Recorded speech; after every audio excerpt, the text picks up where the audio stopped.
Your brain is the single greatest multiplier of your life. When it learns faster, everything in your world accelerates: your skills, your clarity, your confidence, and your results.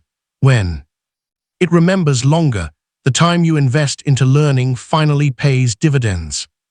Instead of slipping through the cracks of forgetfulness, the challenge is not that there isn't enough information in the world. The challenge is knowing how to absorb it, store it, and retrieve it when it matters. In this audiobook, we will explore how to upgrade your brain so learning becomes easier, memory lasts longer, and knowledge becomes part of who you are, not just something you once read, briefly understood, and then lost. You will learn why your brain is more adaptable than you've been told, why attention must come before memory, and how simple scientific learning tools can turn ordinary study into long-term mastery. More importantly, you will discover how to apply these ideas to real life so you can build a mind that gives you an unfair advantage. This is not about being a genius, it's about learning how to learn strategically, intentionally, and repeatedly. It's about protecting the most valuable cognitive machine you own and upgrading it with habits, systems, and choices that compound over time. If you commit to this process, the payoff will follow you for the rest of your life. In this audiobook, we will unlock a framework for learning faster, remembering longer, and building a brain that keeps improving year after year. This is your opportunity to step into the identity of a lifelong learner, a person who turns knowledge into capability and capability into confidence. Let's begin. Chapter 1. Build a brain that learns efficiently. To upgrade your ability to learn, you must first understand that the brain isn't a fixed machine. It's a living system. It changes, adapts, reorganizes, and rewires based on how you use it. Scientists call this neuroplasticity, but you don't need the scientific term to benefit from it. What matters is this: the brain you have today is not the brain you must live with tomorrow. It can get sharper, it can get faster, it can become more capable, and with the right inputs, it will. Learning efficiently means getting more value out of every hour you spend learning. Most people don't have a learning problem, they have an efficiency problem. They try to learn through force, reading the same page over and over, or watching videos non-stop, hoping that repetition will magically create understanding. But learning isn't just about exposure, it's about processing, it's about making sense of what you take in and linking it to what you already know. To build a brain that learns efficiently, start by giving it what it needs: attention. Clarity. Attention focuses the mind. Clarity makes information meaningful. Structure keeps knowledge accessible when you need it later. Without these three ingredients, learning becomes random, superficial, and easily forgotten. With them, learning becomes faster, smoother, and more enjoyable. Your brain loves patterns. It learns best when information connects rather than floats around as isolated facts. When you understand how ideas relate to each other, the brain forms networks of meaning. These networks become shortcuts. They make it easier to retrieve knowledge, to use it in new situations, and to build new ideas on top of old ones. That's what efficient learning looks like: ideas stacking on ideas, knowledge compounding instead of evaporating. Another part of efficient learning is understanding the difference between recognition and recall. Recognition is when you see something and think, "I know this." Recall is when you remember it without any cues. Recognition feels easier, so the brain loves it, but recall builds true memory. Efficient learners train recall. They force the brain to retrieve knowledge without hints, without prompts, without someone reminding them. That one shift alone transforms how long information stays with you. Efficiency also means reducing cognitive waste. Every distraction, every notification, every mental detour steals processing power from the brain. When the mind is scattered, learning slows. When the mind is centered, learning accelerates. This is why environments matter. This is why habits matter. This is why systems matter. They protect the brain from friction so learning can flow. Finally, efficient learning depends on identity. If you see yourself as someone who learns quickly, the brain adapts to that. Expectation. If you see yourself as someone who struggles, the brain adapts to that as well. The brain listens to the story you repeat, so choose a better story, say it often, live into it. You don't need more lectures, you don't need more motivational slogans. What you need is a brain built for efficiency, one that absorbs, organizes, and recalls with ease. When you build that brain, learning stops feeling like a chore and starts feeling like a superpower. And once that shift happens, everything else becomes easier. Chapter 2, Train your attention. Before you train your memory, before you can remember anything, you must first pay attention to it. Attention is the gatekeeper of learning. If information doesn't make it through the gate, it never becomes memory. It doesn't matter how interesting the subject is, how intelligent you are, or how badly you want to learn. Without attention, nothing sticks, and yet attention is the skill almost no one trains. We spend hours trying to memorize, hoping our brain will cooperate when the real bottleneck is earlier in the chain. Memory is not the first step. Attention is. Think about how many times you've read a page only to realize you have no idea what you just read. Your eyes moved across the words, your brain registered the shapes, but attention wasn't present. You scanned the content, but you didn't engage with it. And because you didn't engage, nothing encoded. The brain cannot store what the mind never noticed. This is why attention is such a powerful multiplier. When you improve attention, every form of learning improves along with it. Attention is not just about focus, it's about removing competition. Your brain cannot fully attend to multiple things at once. Multitasking is a myth. When it comes to deep learning, the brain switches rapidly between tasks, paying superficial attention to all and deep attention to none.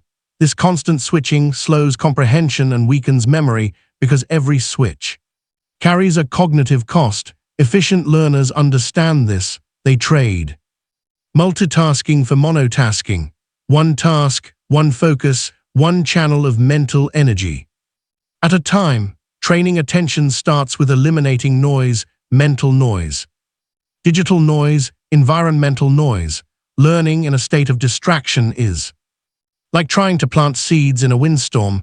You can throw as many seeds as you want, but very few take root. One of the simplest ways to upgrade attention is to control your environment. Remove optional distractions before you begin. Put the phone away. Silence notifications, clear visual clutter. These small adjustments signal to your brain that something important is about to happen, and the brain responds by allocating more resources. But attention isn't just environmental, it's also internal. Your mind has its own distractions. Rumination, anxiety, anticipation, daydreaming. These internal disruptions are often more powerful than the external ones because you carry them with you. The key here is cognitive presence, training the brain to stay in the moment long enough for learning to occur. You do this by building mental endurance, the same way you build physical endurance progressively. Start with short blocks of focused attention and expand them over time. 10 minutes of deep attention can be far more valuable than an hour of half-distracted drifting. Another important element of attention is intention. When the brain knows why it should care about something, it pays more attention to it. Learning becomes deeper, faster, and more durable when you give your brain a target. Before you read a chapter or watch a lecture, ask simple, intentional questions. What am I trying to learn? What do I want to remember? Why does this matter? These questions are not just motivational Tricks, they prime the brain for relevance, and the brain remembers what it considers relevant. Attention also improves through active engagement. If you sit back and consume content passively, your brain will wander. Because it has no job, it's similar to giving a child nothing to do and expecting them not to get bored. The brain is built to participate, not just observe. You can activate engagement through simple techniques, asking questions while learning, pausing to summarize, imagining how you would explain the idea to someone else, or connecting the information to something you already know. These small acts tell the brain, this matters, stay here. And the brain listens. There's also a physical dimension to attention. The brain's attentional circuits run on energy, sleep, hydration, nutrition, and movement.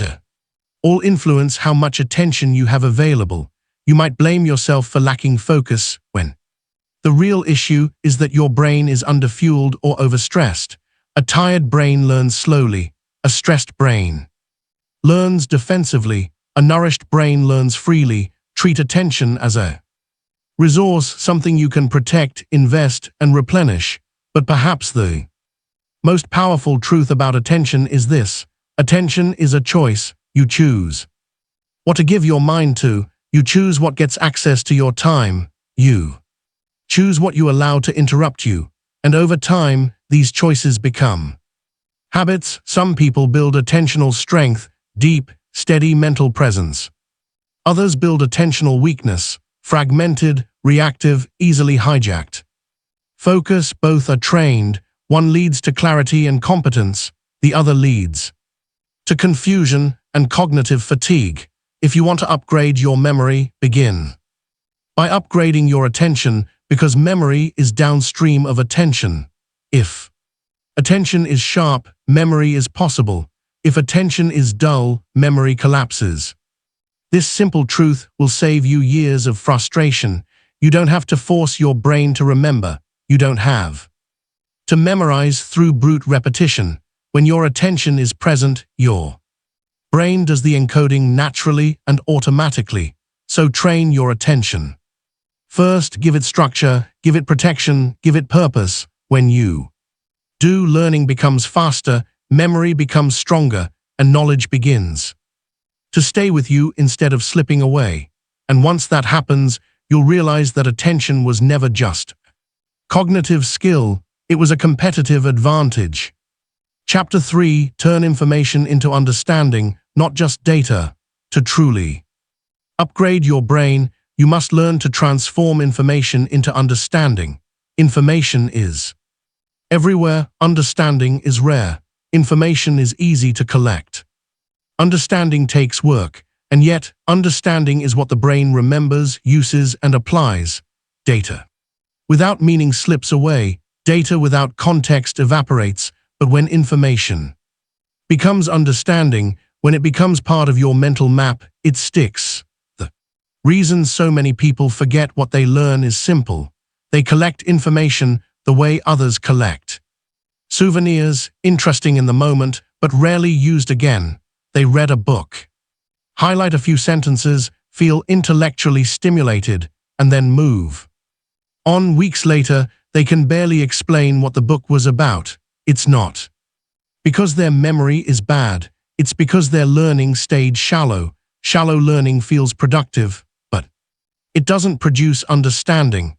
It creates the illusion of knowing, not the reality of knowing. Understanding begins with depth. Depth means slowing down long enough for the brain to process what something actually means. Most people rush through content because they want to consume more. They want to finish the course, finish the article, finish the video. But learning isn't about finishing, it's about absorbing. It's about integrating. The brain needs time to convert information into personal knowledge. When you slow down, you give your brain the chance to ask the most important learning question: how does this fit into what I already know? The brain builds understanding through connection. Every new idea must attach to something familiar. If there's nothing to attach to, the idea floats. It becomes trivial, interesting, but unanchored. That's why knowledge compounds faster when you have a base to attach it to. The more you know about a topic, the easier it becomes to learn more about that topic. Learning is not linear, it's exponential once the foundation is in place. One of the best ways to deepen understanding is to look for mental models, structures that explain how something works. Mental models simplify complexity without oversimplifying the truth. They help you take raw information and organize it into something meaningful. Instead of memorizing hundreds of facts, you learn the structure behind them. This is how experts think. They don't recall endless details, they understand patterns. And when you understand patterns, details become easier to learn and easier to remember. Another key to understanding is asking better questions. Questions activate curiosity. Curiosity activates attention, and attention activates memory. Instead of passively absorbing information, ask questions such as, why is this true? What problem does this solve? What is the principle behind this? What would change if this were false? Questions force the brain to engage. They force the brain to reason, and reasoning is where understanding lives. Teaching is another powerful tool for understanding. When you teach something, even informally, you are forced to clarify your thoughts. You must fill in the gaps. You must explain the logic. Teaching exposes what you don't know and strengthens what you do. Many people believe they understand something because it feels familiar, but they cannot explain it clearly. Familiarity is not understanding. Explanation is the rule is simple. If you can't teach it, you don't truly understand it. Analogies and metaphors also help convert information into understanding, and the brain loves comparisons because they shrink the distance between the known and the unknown. When you compare a new concept to something familiar, you build a bridge that helps the brain cross into clarity. Some of the greatest thinkers in history used analogy as a primary teaching tool for this reason. It turns complexity into something the brain can digest. Another important part of understanding is context.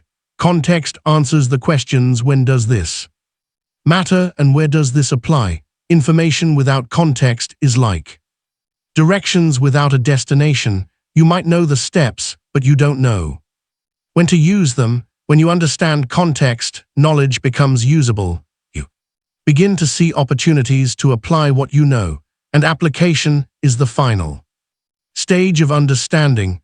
Once you can apply something, it becomes internalized. It becomes part of your thinking. This also explains why repetition without understanding rarely works. When you repeat something you don't understand, the brain treats it like noise. It feels forced. It doesn't stick. But when you understand something, repetition strengthens it. Understanding makes repetition efficient.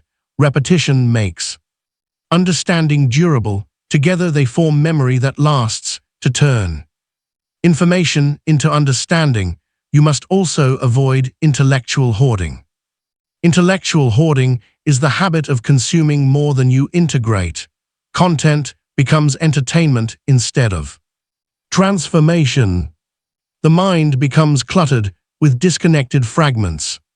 The cure is simple. Integrate as you go.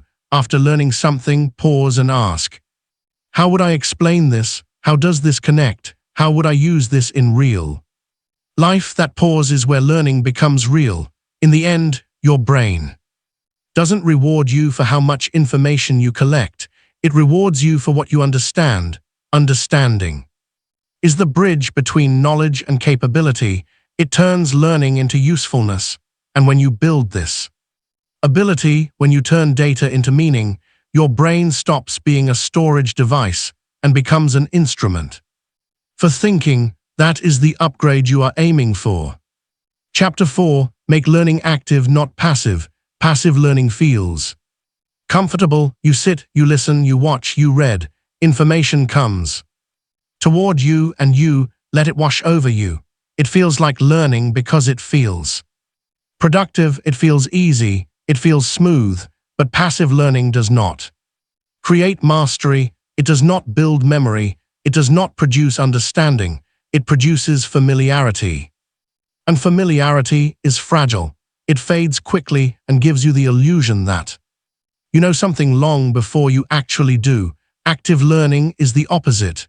Active learning makes the brain participate, it forces engagement, it requires effort, it pushes you to think, reason, explain, retrieve, connect, apply, and evaluate. And because the brain is working, the learning becomes deeper, stronger, and far more resistant to forgetting. The difference between passive learning and active learning is the difference between watching someone swim and actually being in the water. Watching feels easier, doing produces skill. One of the most powerful forms of active learning is retrieval. Retrieval means pulling information out of your brain without looking at it. When you retrieve, you tell your brain, this matters, keep this, strengthen this. Retrieval is memory training, it rewires circuits, it deepens recall, and yet most people avoid retrieval because it feels harder than rereading or rewatching. Hard does not mean wrong. Hard often means effective. Another form of active learning is explanation. If you can explain something in simple language without jargon, without notes, without hiding behind complexity, it means you truly understand it. When you explain, you organize ideas, you connect concepts, you simplify structure, you expose gaps, you discover whether you actually know what you think you know. This is why great teachers learn faster than their students. Teaching forces active learning, and active learning forces growth. Application is another mode of active learning. When you use what you learn, the brain upgrades it from theory to skill. Theory alone rarely sticks. Skills stick because the brain has seen them work in the real world. When you apply something, solve a problem, perform a task, use a method, the learning moves from conceptual to experiential. Experience leaves cognitive residue, it lasts. Active learning can also involve questioning. Asking questions turns information into curiosity fuel. Questions activate the mind, they create gaps that the brain wants to fill, and curiosity is one of the strongest drivers of attention and memory. Instead of asking, what did I learn, ask, what didn't I understand? What surprised me? What challenged what I believed? Where could this be wrong?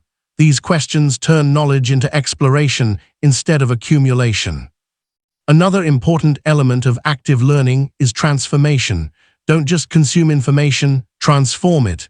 Take notes in your own words, turn paragraphs into diagrams, convert ideas into summaries, break concepts into steps, compare, contrast, categorize. Every time you reshape an idea, you deepen your grasp of it. The brain doesn't remember what it merely touches, it remembers what it reshapes. To make learning active, you must also slow down consumption. Passive learners rush. They chase content volume instead of content value. They want to finish the book, finish the video, finish the course, but learning doesn't reward finishing. It rewards processing. If the goal is speed, you consume more. If the goal is mastery, you do less but think more. The world is full of people who have consumed a mountain of information but can't explain any of it. Don't become one of them. Active learning also benefits from spacing.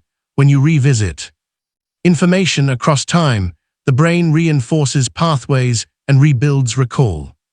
Spacing works best when you engage with the material actively each time, testing yourself, explaining again, summarizing again, recalling again.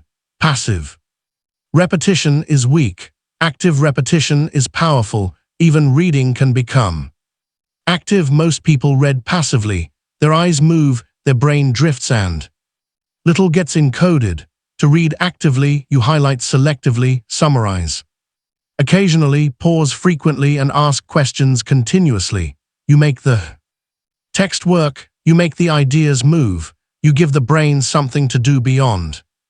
Scanning words. Another distinction to understand is that passive learning feels good in the moment, but produces little growth, while active learning feels harder in the moment, but produces lasting growth. This is true across every domain: learning a language, mastering a skill, understanding a concept, remembering a fact, solving a problem. The brain grows through challenge, not comfort.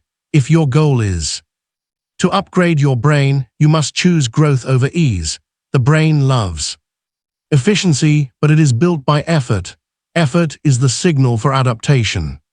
When learning feels slightly uncomfortable, slightly effortful, slightly demanding, that is often when the brain is upgrading a nest. The improvement begins with a simple shift in identity. Stop seeing yourself as a consumer of information and start seeing yourself as a transformer of information. Consumer learning leads to familiarity.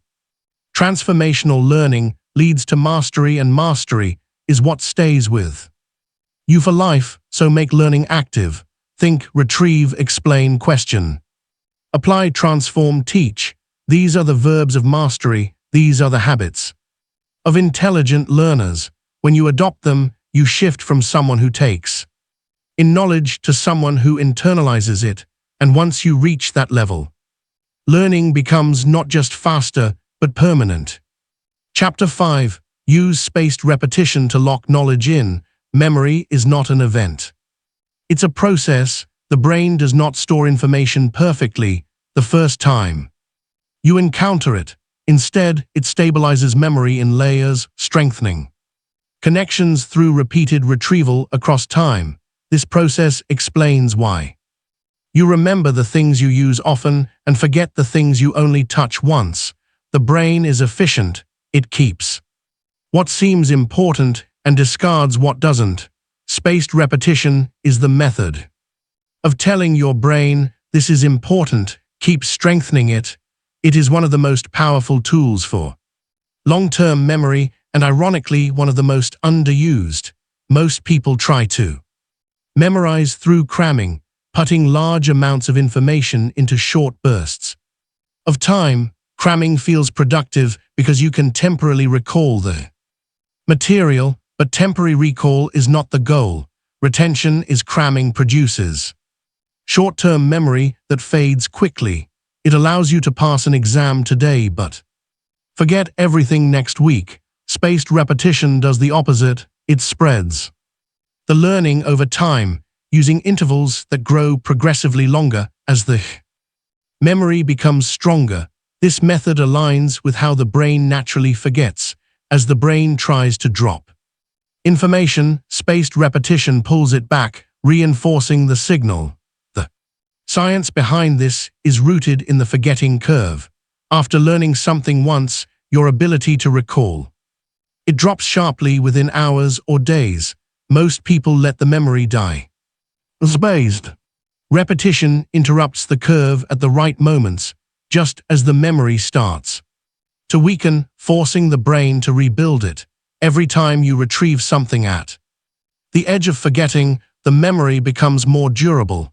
It becomes easier to recall, faster to access, and more deeply integrated into your cognitive network. There are several ways to practice spaced repetition, but they all share one principle: review information at increasing intervals. Day 1, Day 3, Day 7, Day 14, Day 30. The exact pattern may vary, but the logic stays the same. You give your brain time to forget just enough so the retrieval requires effort. That effort is crucial. Easy recall doesn't strengthen memory. Effortful recall does. The harder your brain has to work without completely failing, the stronger the memory becomes. Retrieval is not the same as rereading. Rereading feels familiar and comfortable. You look at the words again, and the brain says, yes, I recognize this. Recognition feels like understanding, but it's shallow. It creates the illusion of knowledge. Retrieval asks something far more demanding. Can you recall this without Looking, that question rewires neurons. That question accelerates learning. That question builds long-term memory. Spaced repetition works beautifully with knowledge, vocabulary, concepts, skills, and even habits. Musicians use it when they practice sections of music across days and weeks. Athletes use it when they drill fundamentals over a season. Language learners use it to lock in vocabulary.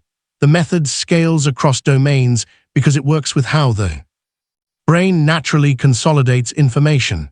If you want to remember something for months or years, spaced repetition is the closest thing to a guarantee. Technology has made spaced repetition easier than ever. Systems like digital flashcards or apps can schedule reviews automatically, but you don't need software to apply the principle. A simple notebook, calendar, or review schedule works as well. The method matters more than the tool. The structure matters more than the convenience. The point is to revisit information intentionally, not randomly. One of the hidden benefits of spaced repetition is confidence. Forgetting can feel discouraging, especially when you care about learning. You read a book, feel inspired, and then weeks later you struggle to recall even the main ideas. Spaced repetition protects you from this discouragement. It turns knowledge into something you can rely on. When you can retrieve information on command, you feel capable, you feel intelligent, you feel in control of your learning. Confidence is not just emotional, it is cognitive reinforcement, but spaced repetition has another deeper purpose. It allows knowledge to compound. When ideas stick, they can connect to new ideas. When they connect, understanding expands, and when understanding expands, learning accelerates. This is why some people seem to learn faster as they get older. They have a knowledge base that makes new learning easier. Spaced repetition builds that base. To apply this to your life, start simple. Choose a topic you care about, something you want to keep with you, not just consume and forget. After your first exposure, review it the next day, then review it again a few days later, then a week later, then a month later. Each time, don't just skim, retrieve, explain.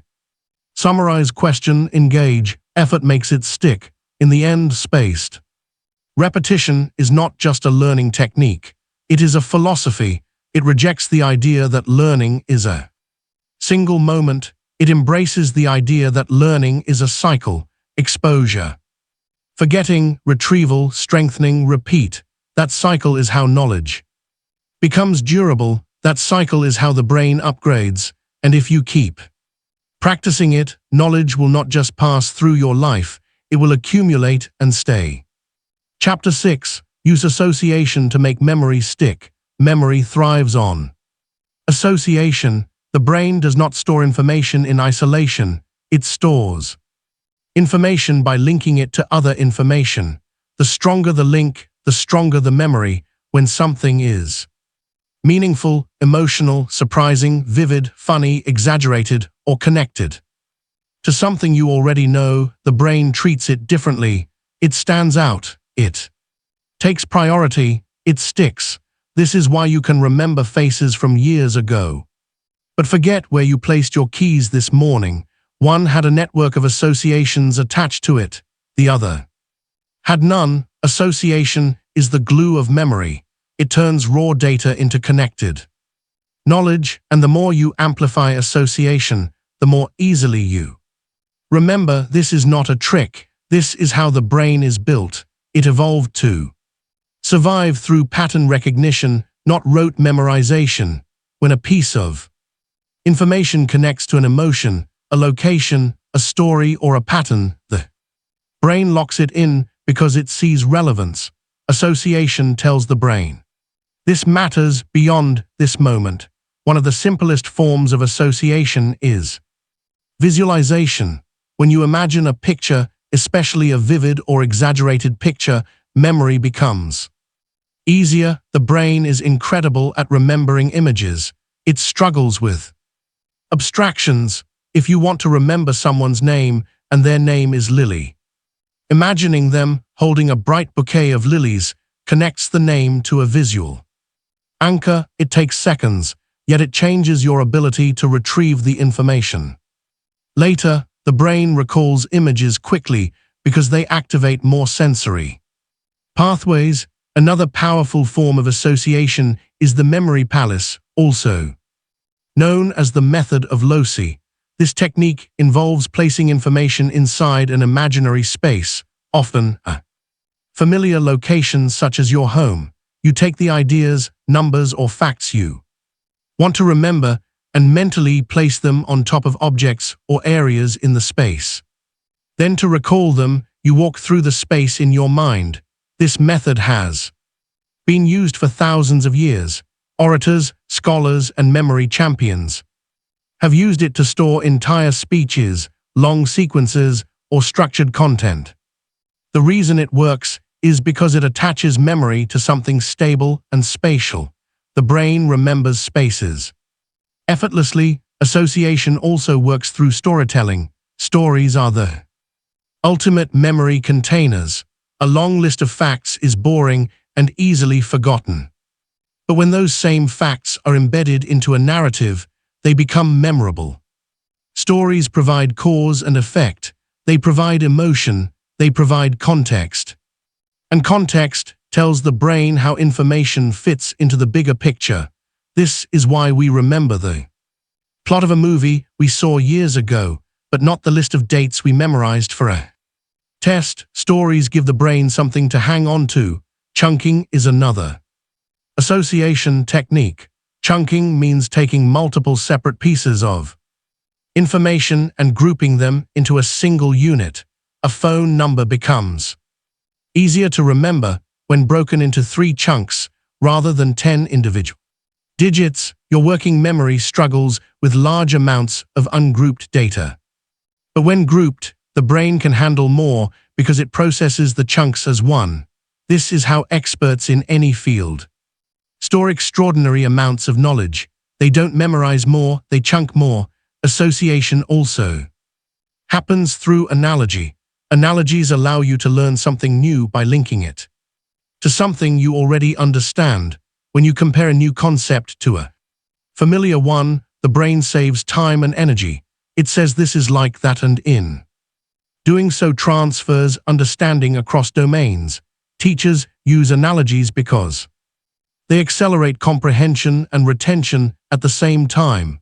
Emotion is one of the strongest associative forces.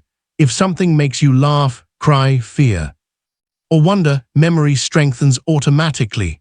The brain prioritizes emotionally charged experiences for survival reasons.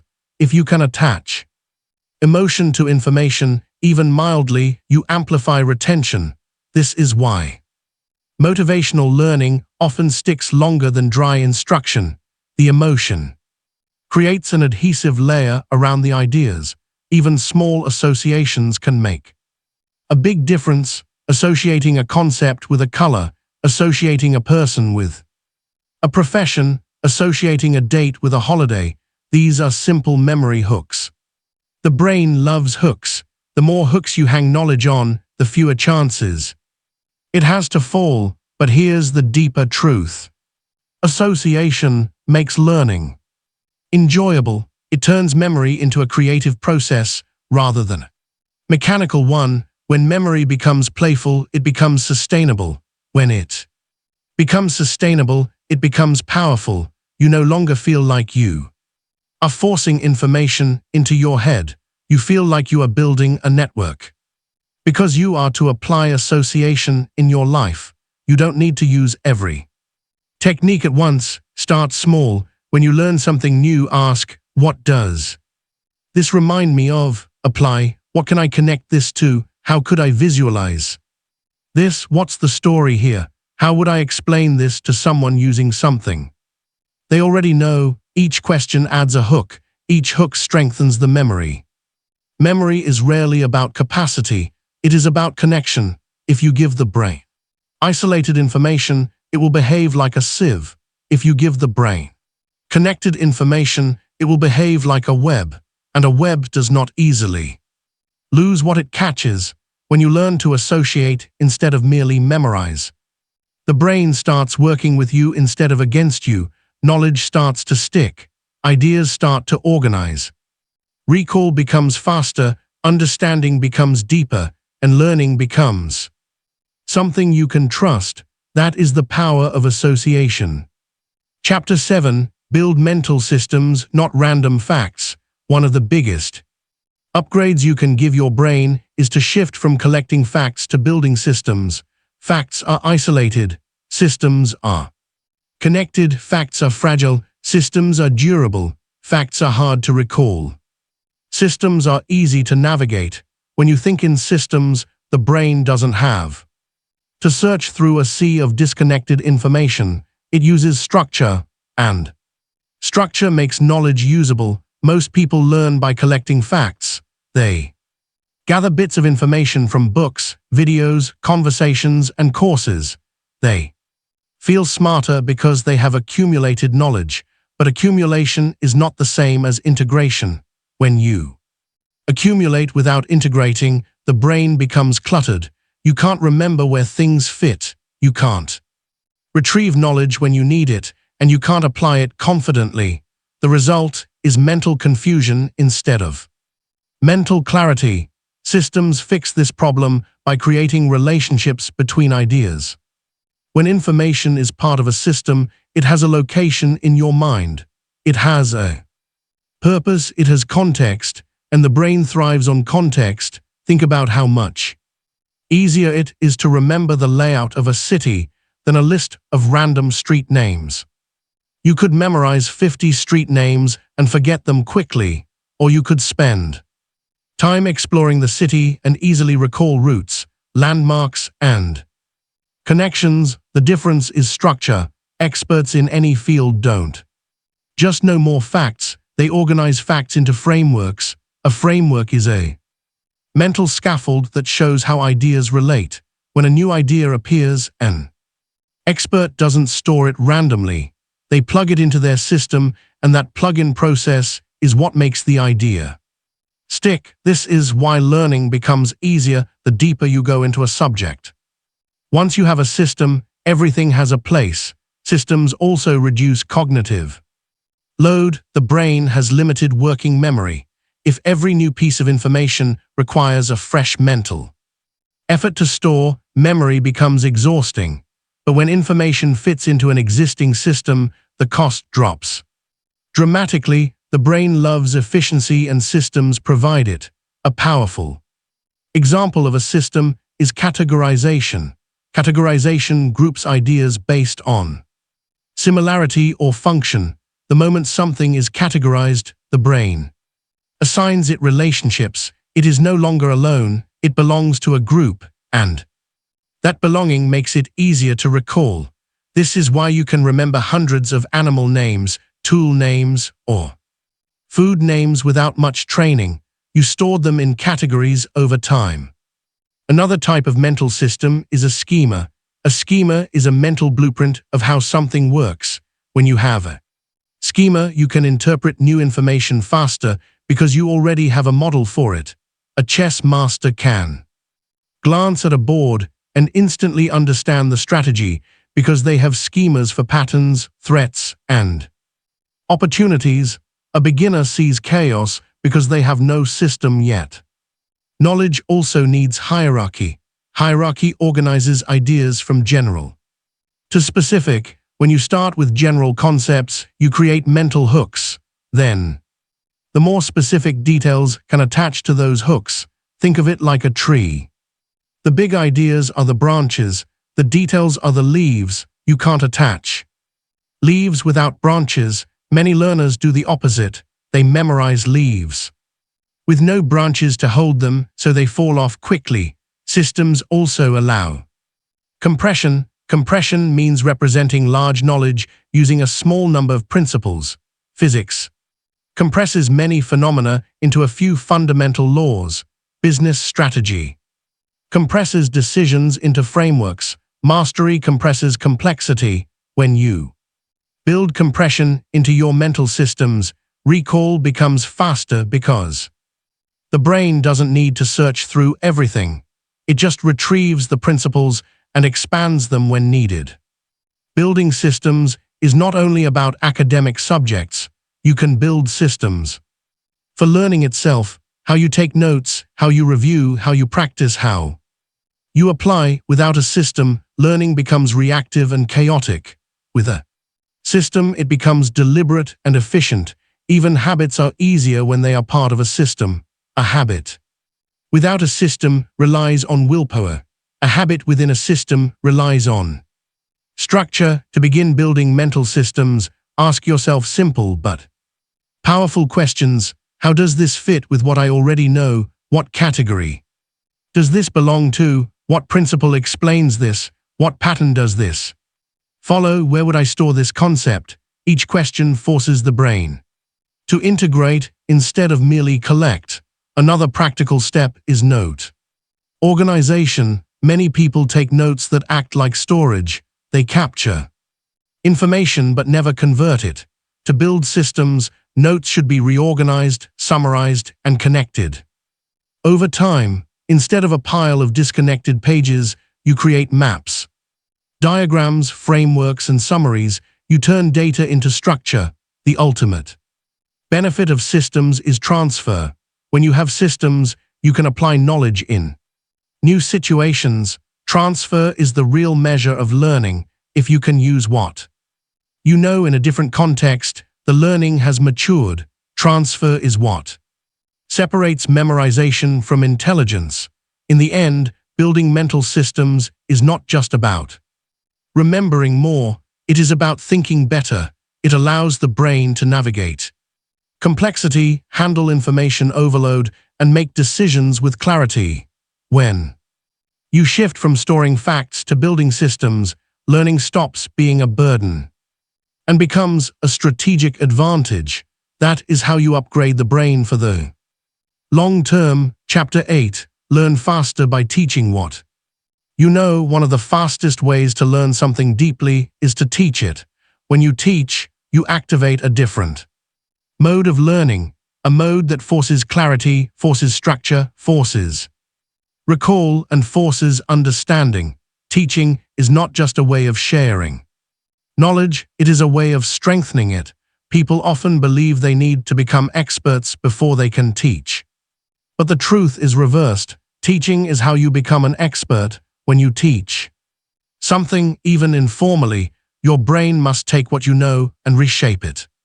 You cannot hide behind familiarity. You cannot rely on recognition. You must retrieve the information, organize it, and present it in a coherent way. That process alone upgrades your memory. Retrieval strengthens recall. Organization strengthens understanding. Explanation strengthens clarity. All three are pillars of accelerated learning. Think about the last time you explained something to someone. You probably noticed gaps in your knowledge. Teaching exposes those gaps quickly. It shows you what you truly understand and what you only think you understand. The illusion of knowing is one of the biggest dangers in learning, and teaching destroys that illusion fast. If you can explain it, you own it. If you struggle to explain it, you know exactly where to improve. Teaching also forces simplification. The ability to simplify something is one of the clearest signs of mastery. Anyone can make a simple idea sound complicated. True intellect makes a complicated idea sound simple. This is why great teachers are often the best learners. They are constantly refining their explanations until the ideas become elegant. Elegant ideas are memorable because they reduce cognitive load. They become easier to retrieve and easier to apply. Another powerful benefit of teaching is that it requires sequencing. To teach something, you must decide what comes first, what comes second, and how the ideas connect.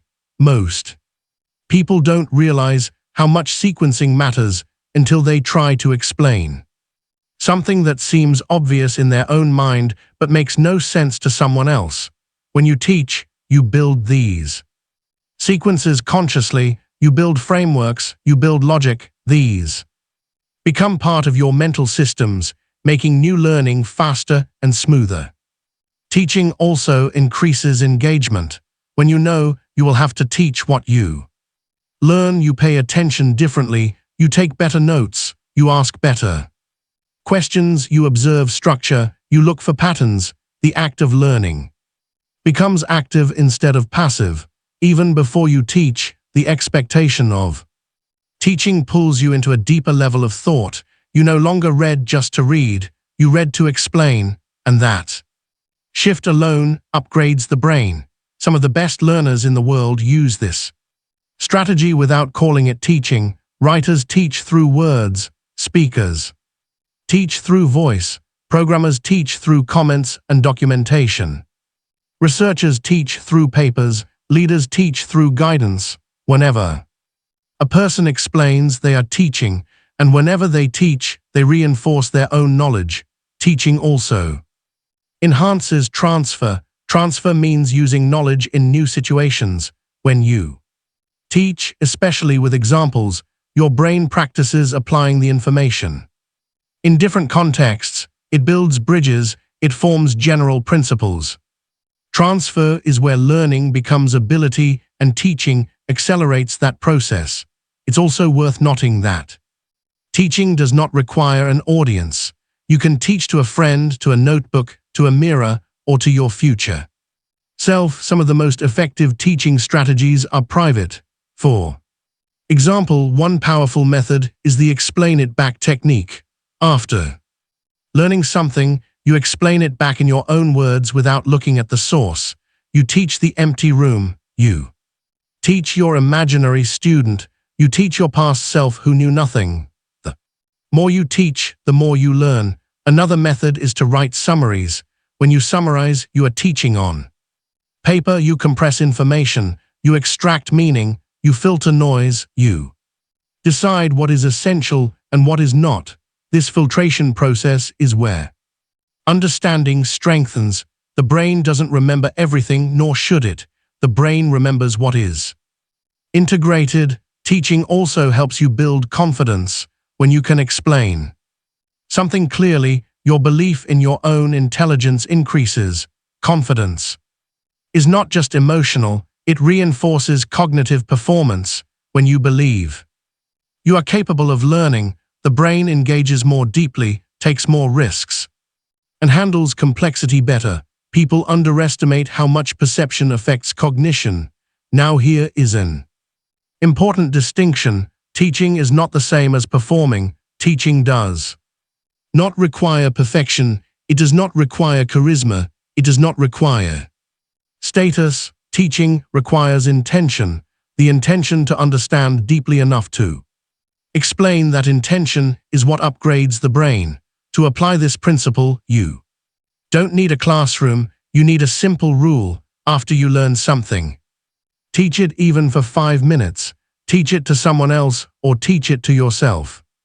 Do it repeatedly, do it without notes, do it until the explanation feels clean and effortless. At that moment, you will know that the information has moved from the surface of your mind to the structure of your mind. Learning is not complete when you understand. Learning is complete when you can explain. That is the point where knowledge becomes part of you. That is the point where the brain upgrades. And if you adopt teaching as a habit, not as something you do occasionally, but as something you do every time you learn, you will learn faster than most people ever will. Chapter 9. Read like a strategist, not a collector. Reading is one of the most powerful tools for upgrading your brain, but only if you read strategically. Most people read to collect information. They read to finish books. They read to feel productive. They read to say they've read something, but reading without strategy often leads to very little retention and even less application. Thousands of pages go through the brain and leave almost nothing behind. If the goal is to learn faster and remember longer, you must shift from reading as consumption to reading as transformation. Reading like a strategist begins with changing the purpose. Don't read to finish, read to understand. Don't read to accumulate, read to apply. don't read to impress. Read to evolve. When the purpose changes, the way you interact with the text changes, your brain begins scanning for structure, tools, principles, and patterns rather than trivia and quotes. You start asking different questions as you read. What is the core idea here? How does this connect to what I already know? How would I use this in the real world? These questions activate attention, and attention activates memory. Strategic readers also know that not everything deserves to be read in the same way. Some material is light and can be skimmed. Some material is dense and requires slow digestion. Some material is reference-based and best revisited instead of consumed once. Some books are not worth finishing, and quitting them frees you to spend your time on the books that actually matter. Intelligent readers do not measure success by how many books they complete, but by how much value they extract. Single well-read book can transform your thinking more than 20 rushed ones ever could. To read strategically, you must also learn how to separate signal from noise. Signal is what truly matters. The core arguments, the frameworks, the principles, the insights. Noise is everything else. The filler, anecdotes, repetition, storytelling fluff, and decorative examples that may make the text pleasant but do not always strengthen your understanding. Many books contain one powerful idea surrounded by 200 pages of packaging. A strategic reader focuses on extracting the idea, not drowning in the packaging. Another element of strategic reading is packing. People often rush because they want to get through material quickly, but rushing kills depth. It kills connection. It kills retention. If you read too fast, the brain cannot process deeply enough to store what you learned. Reading is not a race. The winners are the ones who retain and apply. Slow down for complexity, speed up for simplicity, pause when something is important. Reread when necessary. Reading strategically is a rhythm, not a sprint. Annotation is a powerful strategy as well. Highlighting alone often does nothing. Many people highlight endlessly only to never revisit what they highlighted. Annotation is different. Annotating means responding to the text. Writing a note, asking a question, forming an opinion, linking an idea. When you annotate, you converse with the author. You do not merely consume the information, you interact with it. That interaction forces processing, and processing strengthens memory. Strategic readers also extract ideas into their own language. If you cannot summarize a concept cleanly in your own words, you don't fully understand it. Summaries compress knowledge. They remove fluff. They expose structure. A paragraph becomes a sentence. A complex framework becomes a simple principle. Compression is a sign of comprehension, and when you compress something, you make it easier to remember and easier to use later. But reading strategically also means being selective about what you read. The world has more information than you could consume in several lifetimes. This abundance requires filtering. Ask yourself, what do I need to learn right now? What will move me forward? What aligns with my goals? Reading randomly is better than not reading at all, but reading intentionally is many times more powerful. Intent makes learning relevant, and relevance makes learning sticky. Another essential strategy is integration. After reading, ask, how do I apply this? Where does this fit into my thinking? What actions follow from this idea? Application transforms reading from entertainment into capability. Without application, knowledge stays abstract. With application, knowledge becomes skill. The brain remembers skills far more easily than theories. Strategic readers also revisit material. The idea that you must read something once and move on is one of the biggest myths of learning. Great books deserve multiple readings because each reading occurs with a different brain. You read once to discover. You read again to understand. you read later to integrate. Repetition at intervals turns important ideas into long-term knowledge. Repetition is not redundant, it is how memory matures. Finally, reading strategically changes how you store information. Instead of leaving it scattered across pages and highlights, you organize it into categories, mind maps, summaries, or frameworks. You create mental systems so new knowledge can attach and compound. Books stop being isolated experiences and start becoming part of your thinking apparatus. When you shift from being a collector of books to being a strategist of books, reading stops being a hobby and becomes a competitive advantage. You read to learn, you learn to understand. You understand to apply, and you apply to grow. That cycle is how you upgrade your brain, one idea at a time, one system at a time, one book at a time. Chapter 10. Take better notes for better memory. Learning does not end when you encounter new information. Learning becomes durable when you capture, process, and revisit it. Notes are not just a record of information, they are a tool for thinking. The quality of your notes directly affects the quality of your memory and understanding.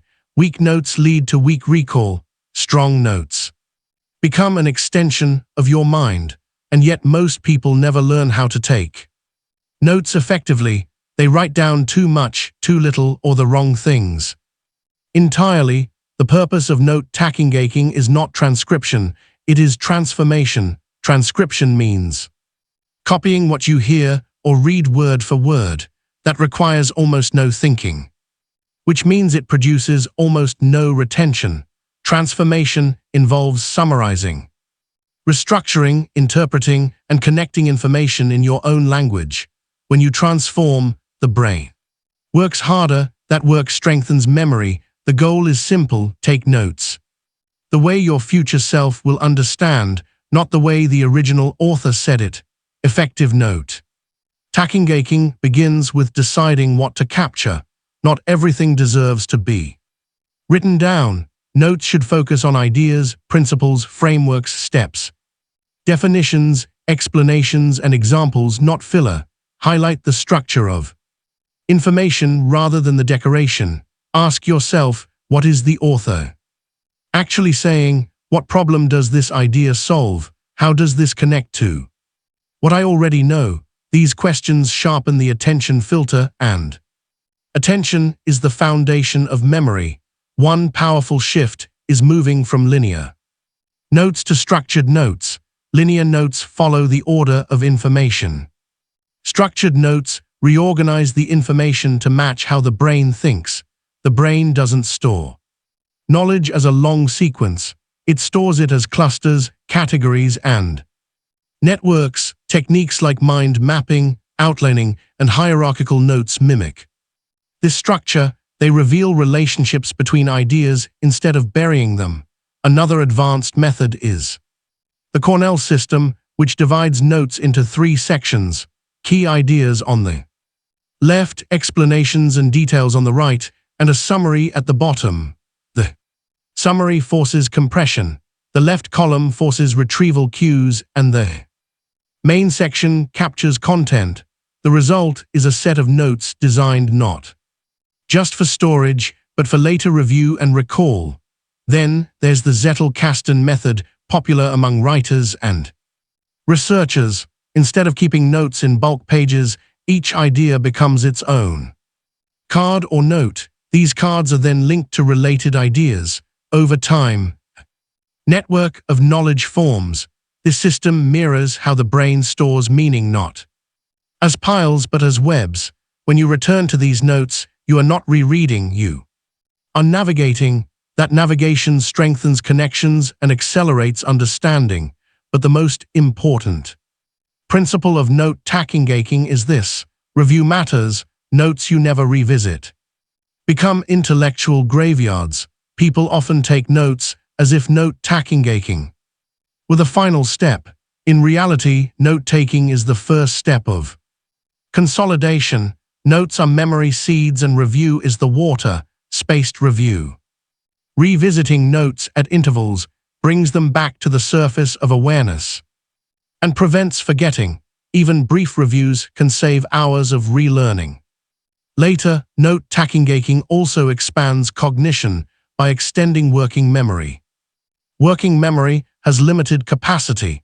Only a few pieces of information can be actively processed at once. If you try to hold everything in your head, the brain overloads. Notes free up mental bandwidth. They allow the brain to focus on deeper thinking because temporary storage is handled externally. In this way, notes become a cognitive tool, not just a record. Another key insight: good notes should be personal. They should reflect your voice, your questions, your connections, and your interpretations. If your notes look like everyone else's, they probably didn't activate your brain enough. Add commentary, add doodles, add arrows, add comparisons, add reminders of how you could apply something. Personalization turns notes into a memory companion. The physical act of writing can also enhance memory. Handwriting slows you down just enough to force processing. Typing is faster but can lead to verbatim capture and less thought. Neither method is universally superior. Both have strengths. Handwriting aids comprehension. Typing aids speed and organization. The right choice depends on the context and the purpose. The real danger is not how you take notes. It is not thinking while you take notes. Examples are another underutilized form of note enhancement. When you add examples either from the text or from your own imagination, you move information toward real-world context. Context makes recall easier because it shows when and why a concept matters. The brain remembers why more easily than what. Examples give the why. Finally, great note taking has a purpose: to make knowledge accessible later. Notes should be designed for future retrieval. If you capture everything but can't find anything, the notes are useless. Organize by topic, theme, project, or question. Use indexes, digital tags, or searchable systems. A note you cannot retrieve is a note you effectively lost. When you learn to take better notes, you upgrade your brain in multiple dimensions. Attention increases because you listen actively. Understanding increases because you process and reorganize information. Memory strengthens because you retrieve and revisit. And application improves because you can actually find and use what you learned. In other words, note-taking is not just an academic skill, it is a life skill. Snorts, it is a tool for building a smarter mind. Chapter 11. Turn knowledge into useful skill. Information becomes powerful only when it turns into skill. There is a difference between knowing something and being able to do something. Many people collect knowledge but never convert it. They read about productivity but never change how they work. They study languages but never speak them. They learn financial principles but never apply them to their money. They understand theories but never see results. Learning without application creates a kind of intellectual storage. Learning with application creates transformation. To turn knowledge into skill, you must engage with information through practice. Practice is the bridge between theory and ability. It forces you to leave the comfort of knowing and enter the discomfort of doing. Doing feels harder because it demands feedback. When you do something, you find out immediately where your knowledge is shallow or where your assumptions were wrong. Feedback feels uncomfortable, but it is the fastest instructor you will ever meet. Books can inform you, teachers can guide you, feedback teaches you. Skill also requires repetition, but not blind repetition. Useful repetition is deliberate repetition. Deliberate repetition targets weaknesses, refines is technique and tracks improvement. Blind repetition simply burns time. If you practice incorrectly, you strengthen mistakes. If you practice deliberately, you strengthen skill. Deliberate practice asks the question, what specifically needs improvement, and isolates it. This is how musicians improve sections of a piece, how athletes refine movements, and how thinkers sharpen reasoning. Knowledge also becomes skill when you compress theory into action steps, big ideas. Without action steps remain abstract. To make them concrete, you must identify how they appear in the real world. Ask, what does this idea look like when executed? What would be the smallest possible action for this? How would I know I'm doing it correctly? The brain learns faster when actions are specific, observable, and trackable. A vague concept leads to vague execution. Concrete step creates behavior. To convert knowledge into skill, you must also train retrieval under real conditions, retrieval under ideal conditions, quiet room, no pressure, plenty of time is good for memory but not for performance. Performance requires retrieval under friction. Athletes call this pressure testing. Pressure testing creates stress, uncertainty, time limits, or stakes.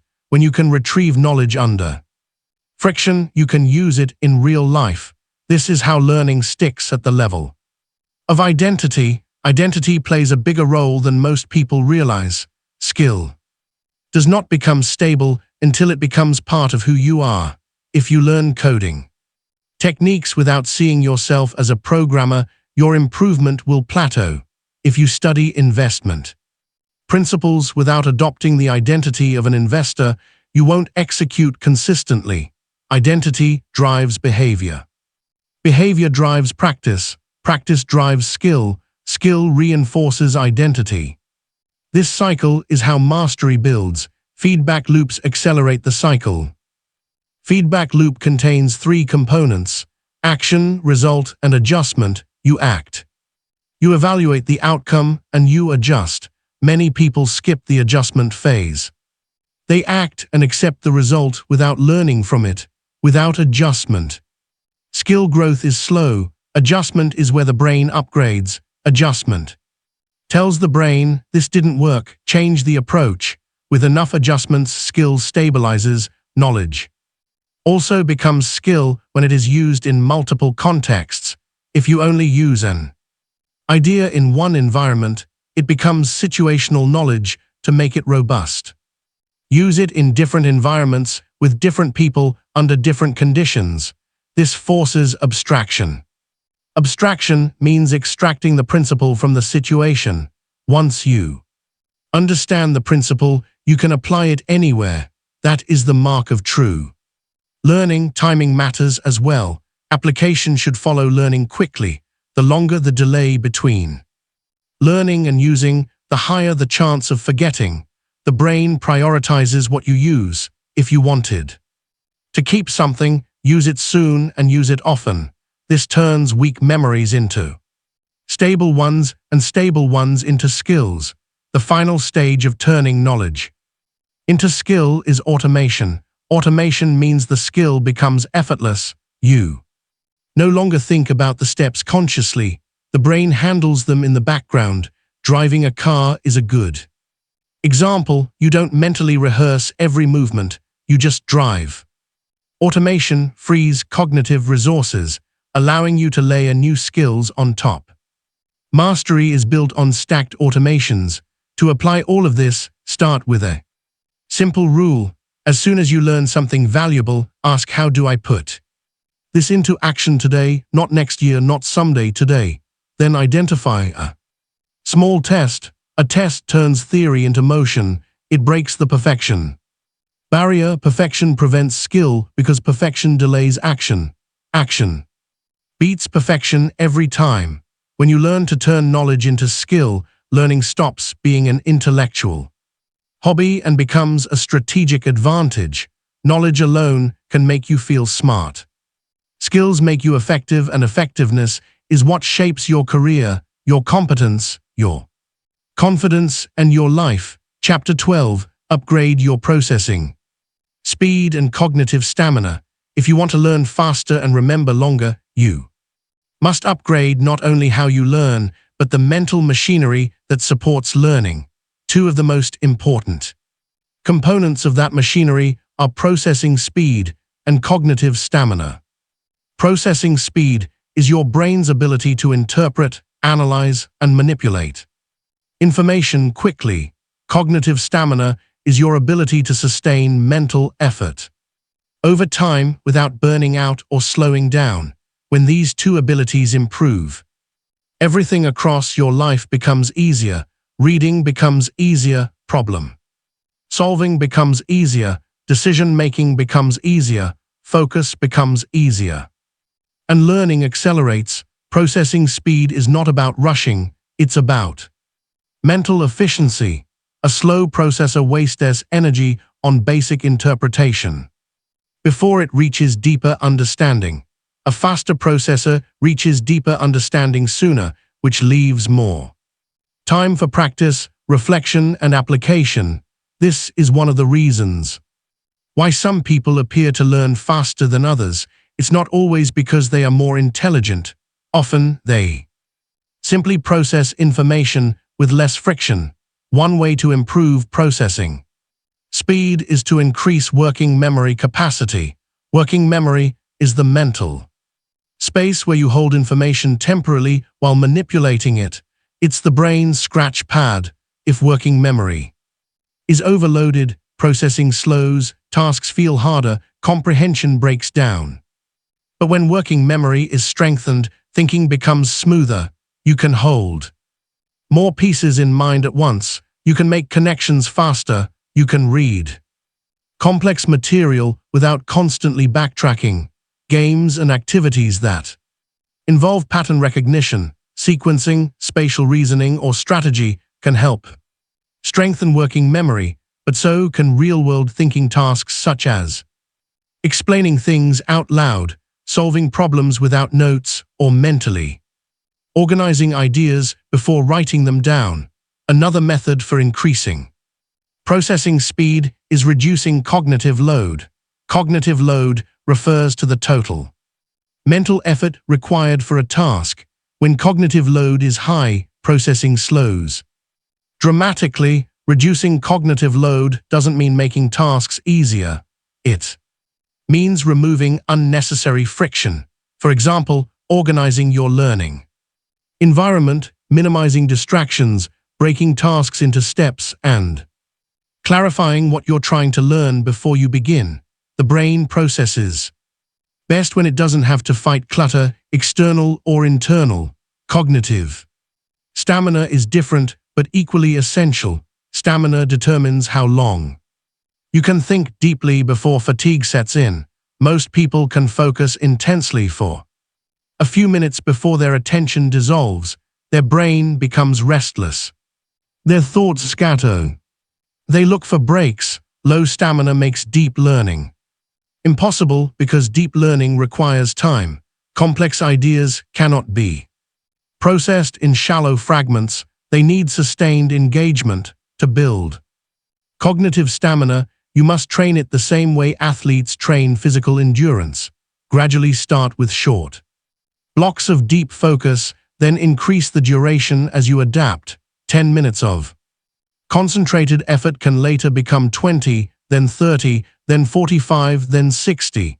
This kind of training creates a mental environment where deep work feels normal instead of painful. Once cognitive stamina increases, tasks that once felt overwhelming become manageable.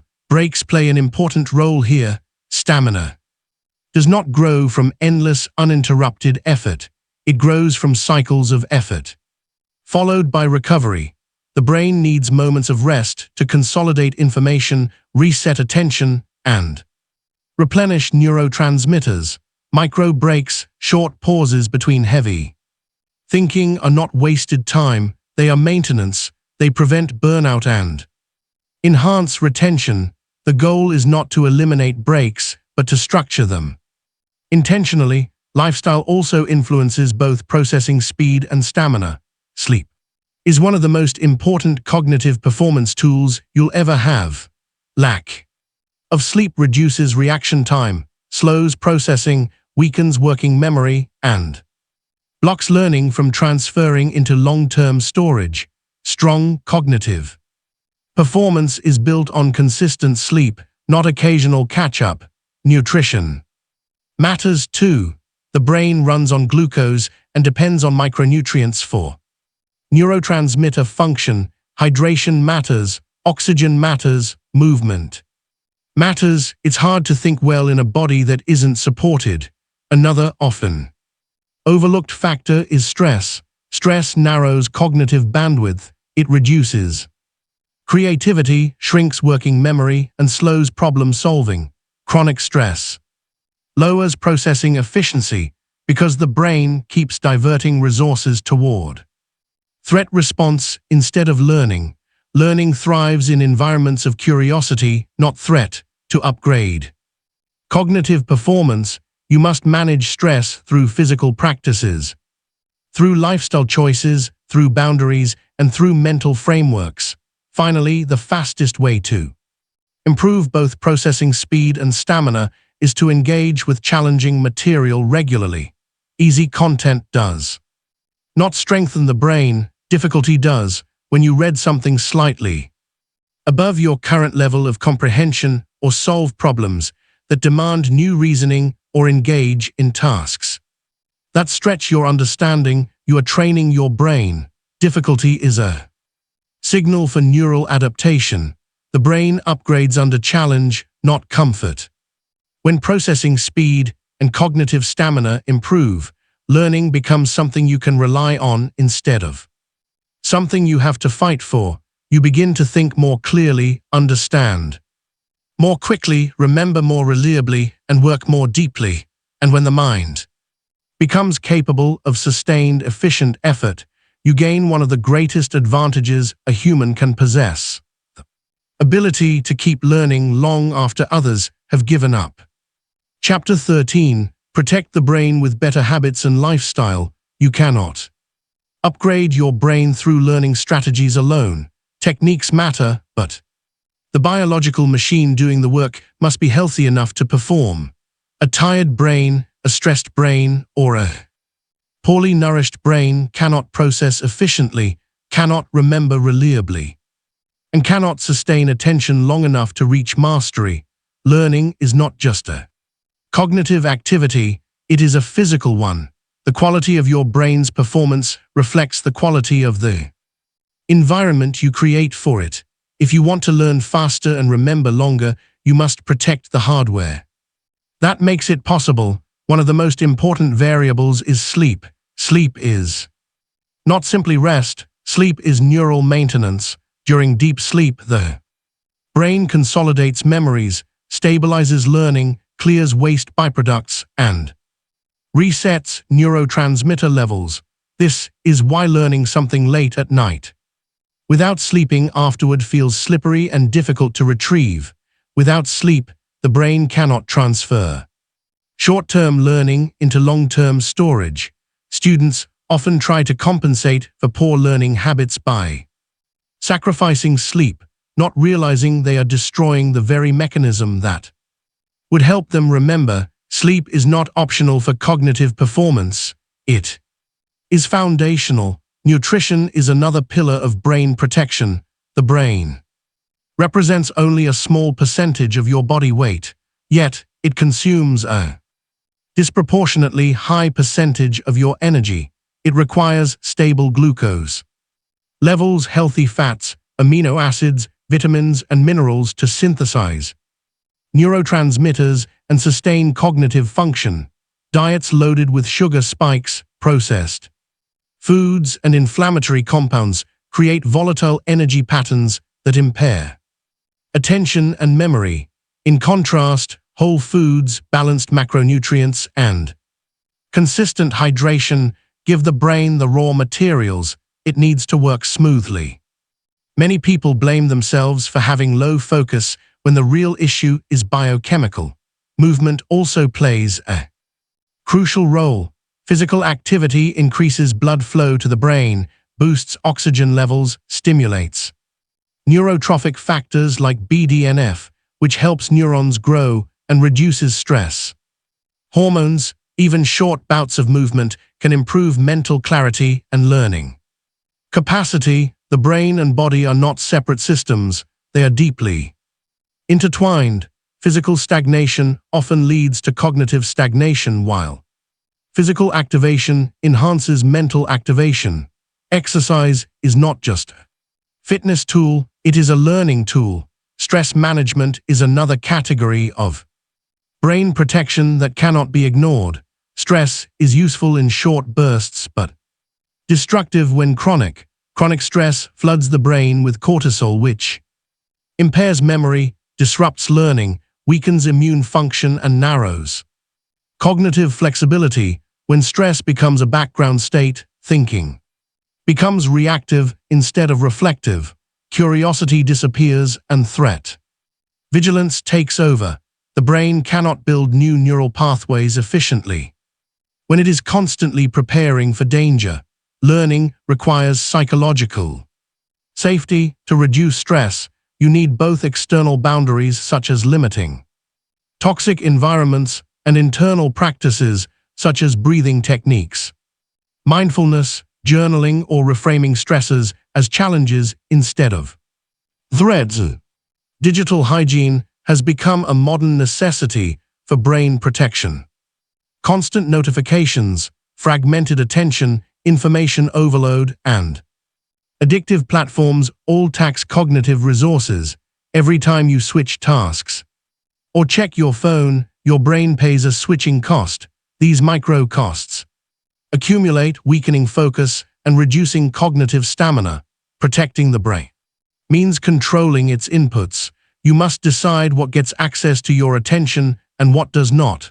Eliminating digital clutter is as important as eliminating physical clutter. When the brain has fewer competing stimuli, it can direct more energy toward learning.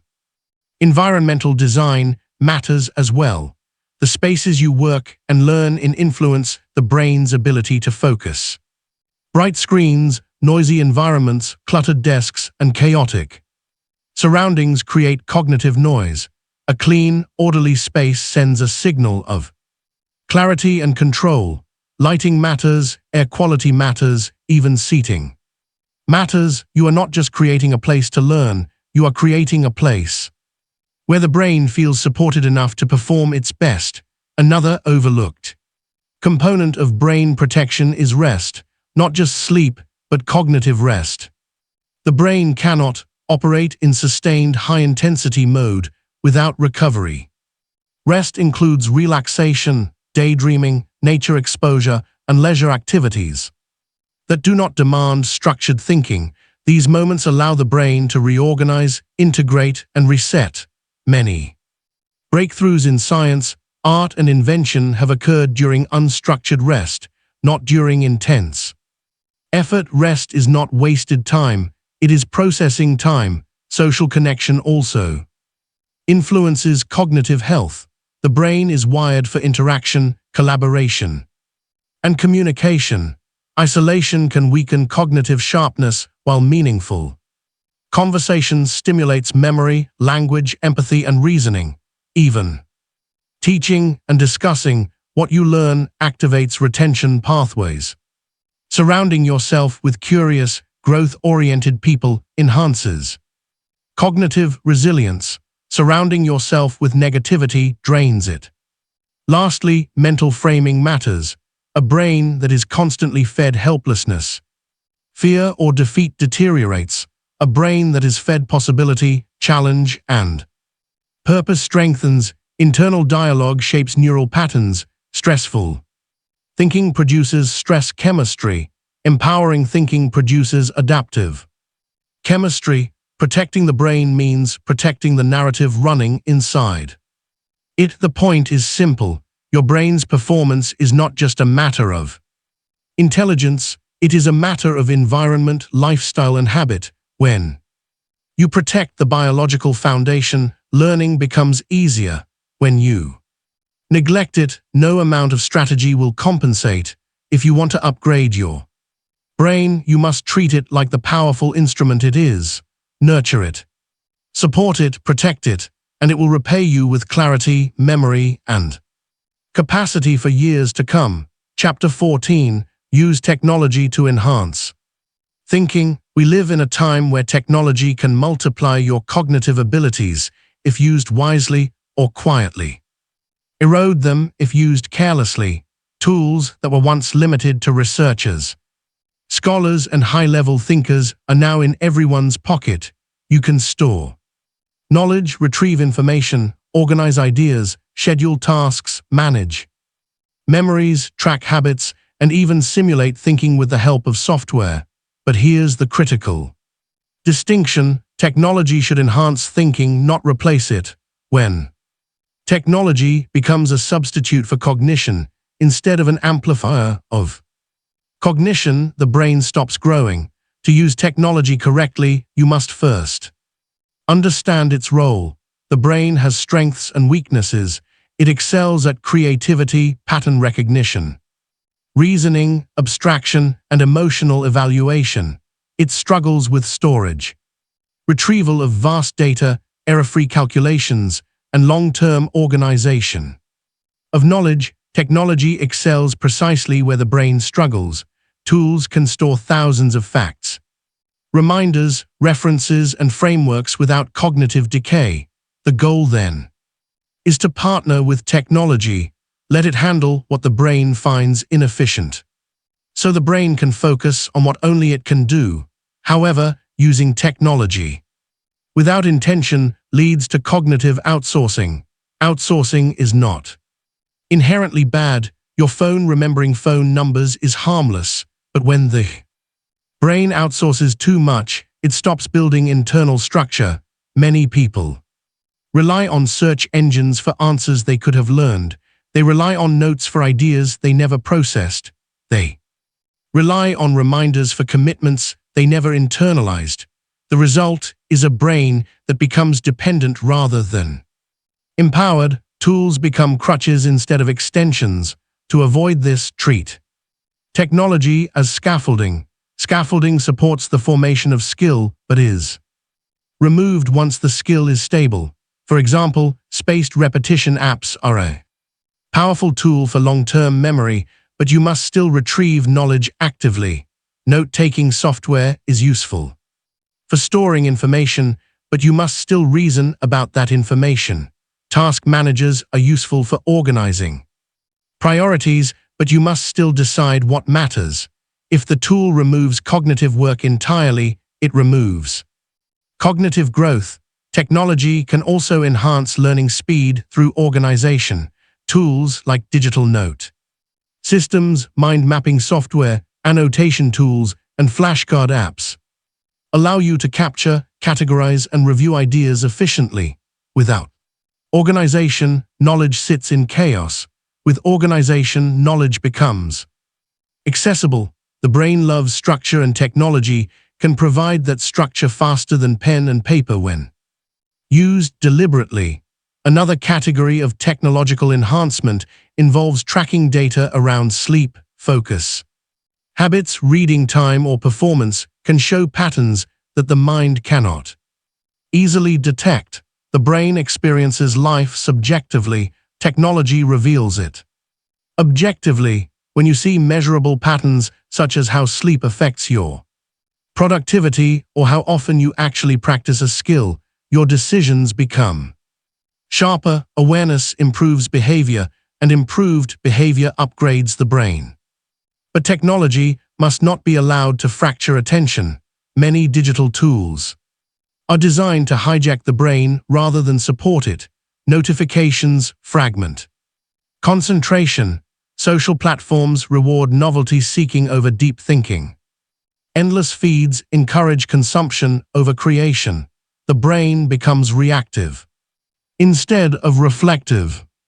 A powerful rule for brain protection is to use technology deliberately rather than habitually. Tools you choose to open are allies. Tools that open themselves are enemies. Another important principle is to separate cognitive tools from cognitive entertainment. Cognitive entertainment gives the illusion of learning. Watching educational videos, listening to intellectual content, browsing articles, but without engagement, application, or retention. Cognitive tools, on the other hand, require action. Note-taking, flashcards, writing, practicing. Planning, teaching, both have value, but only one upgrades the brain. The smartest learners are not the ones who consume the most information. They are the ones who convert consumption into skill. To make technology a multiplier rather than a distraction, create boundaries. For instance, designate certain tools for output, writing, note systems, spaced repetition, problem solving, and certain tools for input, books, lectures, courses. Keep them separated. Input alone does not produce growth. Output forces retrieval, synthesis, and application. When the brain produces, it learns. Another practice is to integrate technology with analog methods. You might brainstorm on paper but store organized notes digitally. You might practice recall with flashcards but reflect in a journal. The hybrid approach gives you the benefits of both worlds. Technology for storage and efficiency, analog for depth and presence. The most important shift is this: see technology as part of your cognitive ecosystem, not as a replacement for it. Your brain is not meant to work alone, but it is also not meant to surrender. A calculator doesn't make you worse at math if you understand the principles. A note system doesn't weaken memory if you still retrieve and summarize. A spaced repetition app doesn't reduce thinking if you still reason about the material. A tool becomes harmful only when it eliminates the struggle necessary for growth. Ultimately, the purpose of technology in learning is amplification. Amplify your attention by blocking distractions. Amplify your memory through structured review. Amplify your productivity through organizing tasks. Amplify your thinking by freeing cognitive space. Amplify your creativity by storing raw material for future ideas. When used in this way, technology becomes one of the greatest cognitive multipliers of our era, but the brain must remain the driver. Tools are extensions of thought, not replacements for thought. If you maintain that relationship, you will harness the full power of technology while preserving and strengthening the extraordinary capabilities of your mind. Chapter 15. Become a lifelong learner with a compound brain. The true upgrade of the brain does not happen in a week or a month or even a year. It happens across a lifetime. The most powerful learners are not the ones who study intensely for brief seasons. They are the ones who never stop learning, who never stop refining, who never stop expanding. They adopt the identity of a lifelong learner, and because of that identity, their knowledge compounds. The compounding of knowledge is one of the greatest advantages a human being can acquire. It makes learning easier, thinking sharper, memory stronger, and creativity more effortless. The compound brain is not built by accident. It is built by consistency. A lifelong learner understands that knowledge is fuel. It fuels decisions, opportunities, careers, relationships, problem-solving, and personal evolution. They do not learn because they were told to, or because a curriculum demanded it, or because an exam was scheduled. They learn because they recognize what learning gives them. It gives them leverage. It gives them adaptability. It gives them clarity in a world that is constantly shifting. The person who learns continuously will always outperform the person who relies solely on past knowledge. The world evolves. The brain must evolve with it. One of the biggest mindset shifts toward becoming a lifelong learner is curiosity. Curiosity is the engine of sustained learning. Without curiosity, learning feels like work. With curiosity, learning feels like exploration. Children learn rapidly because they are curious about everything. Adults often lose that curiosity because they trade wonder for certainty. They believe they already know enough. They cling to fixed beliefs. They stop asking questions. When curiosity dies, the brain stagnates. To revive learning, you must revive questioning. Ask why things are the way they are. Ask how systems work. Ask what principles lie behind the surface. Curiosity is not childish, it is intelligent. A lifelong learner also builds routines around learning. They do not wait for free time or inspiration. They schedule learning into their life. The way others schedule entertainment, this does not mean studying all day. It means feeding the brain consistently. 10 pages a day for a year is 3,650 pages. One insightful podcast a day for a year is 365 ideas. One new skill practiced for 20 minutes a day for a year is over 120 hours of focused improvement. Compounding works in small increments. The brain grows through repetition and time, but lifelong learning is not only about absorbing information. It is about revisiting, connecting, applying, and refining. The compound brain does not treat knowledge as separate events. It treats knowledge as a growing ecosystem where new ideas plug into existing frameworks. Each year the ecosystem becomes richer, more organized and more powerful. Learning that seemed difficult years ago suddenly becomes easier because the structures to support it are already in place. This is why the knowledgeable continue accelerating. Knowledge builds pathways for new knowledge. To maintain lifelong learning, you must also remain adaptable. Adaptability is the willingness to update your beliefs when presented with new evidence. Many people cling to outdated beliefs even when they stop being useful. They defend what they know instead of expanding what they know. A lifelong learner views their beliefs as tools, not identities. They adjust theories when new data arrives. They revise their frameworks. The brain that updates grows. The brain that refuses stagnates.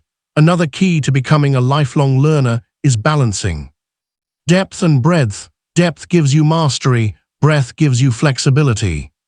Depth makes you strong in a domain, breadth allows you to connect domains.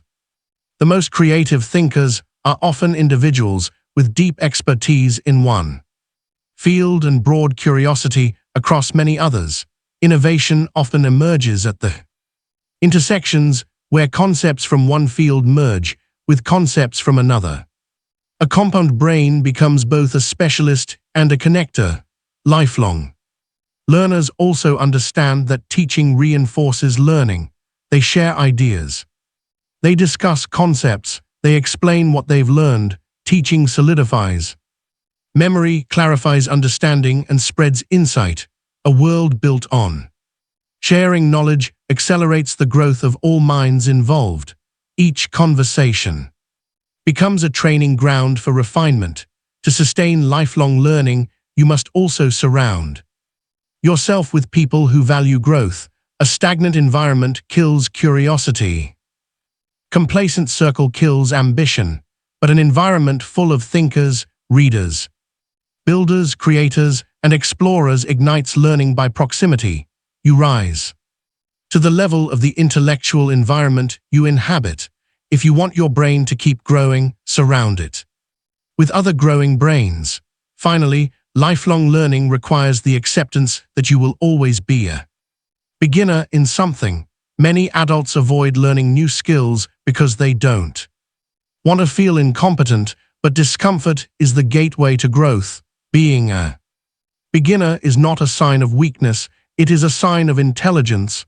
Beginners learn quickly because they are unafraid to ask questions, unafraid to make mistakes, and unafraid to adjust. The lifelong learner keeps this spirit alive. Regardless of age or status, when learning becomes part of your identity, the brain compounds, ideas connect, skills deepen, memory strengthens. Creativity expands, curiosity stays alive, and life becomes richer. Because a well-fed mind creates a well-built future. The compound brain is not measured by how much it knows in a moment. It is measured by how much it continues to grow over time. Conclusion: upgrading your brain is not a single technique, a clever trick, or a temporary project. It is a way of approaching life. It is choosing to treat the mind not as something fixed, but as something flexible, something that can be trained, strengthened, and shaped over time. The brain you have today is the result of years of habits, environments, and choices. The brain you will have in the future will be shaped the same way. Once you understand that, learning becomes less of a task and more of an opportunity. Every idea, every skill, every challenge becomes a chance to evolve. Through this audiobook, we explored the full journey of cognitive upgrading. We began by understanding how the brain learns, how attention, understanding, and active engagement allow information to become memory and memory to become skill. We discovered the power of techniques such as spaced repetition, association, transformation, and teaching. These tools are not academic theories, they are practical, proven methods for strengthening the mind's capacity to absorb and retain knowledge. But learning strategies alone are not enough. The brain requires systems, it requires structure, it requires repetition, reflection, and retrieval. It requires a lifestyle that supports cognitive performance, sleep, nutrition, movement, environment, stress management, and digital boundaries. Brilliant strategy cannot compensate for a tired brain. A remarkable mind cannot thrive in a chaotic environment. When you protect the brain biologically and support it behaviorally, it begins to perform at levels that once felt out of reach. We also examined the relationship between knowledge and action. Knowledge that stays trapped in the mind becomes intellectual clutter. Knowledge that turns into application becomes ability. Application is where learning becomes real, where neurons strengthen through practice, where feedback sharpens performance, and where identity begins to shift from someone who knows into someone who can.